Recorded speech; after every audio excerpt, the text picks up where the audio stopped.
Castling. Once in a game, each player may make a double move with their king and one of their rooks. This move is called castling. The king moves over 2 squares, and the rook jumps over his head.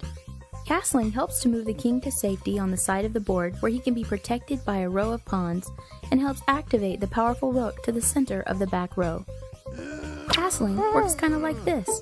You can castle on the king side of the board, like white has just done, or you can also castle on the queen side of the board, which we'll show for black. The king moves over 2 squares in the other direction, and the rook jumps over his head. Castling is one of the best moves you can make, and it's a pretty easy one, but there are lots of rules about castling. For instance, you cannot castle if any pieces are in between the king and rook. For instance, white cannot castle queenside in this position because the knight is in the way. Trying to castle in this position would be like the king running into a wall. You also cannot castle if you have already moved the king or the rook that you want to castle with. Here, white cannot castle kingside because the rook has already moved. In addition, you cannot castle when you are in check. In this position, white is in check by black's bishop, so he could not castle right now.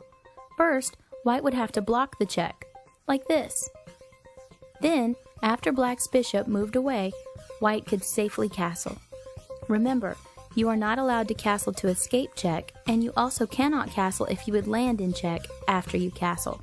This leads us to our last rule of castling. You cannot castle if the king would travel through a square where he would be in check.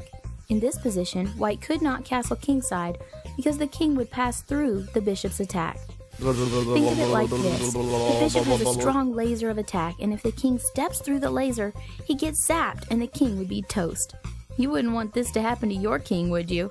Now you know how to castle, a fantastic way to keep your king safe. See you next time for another fun adventure.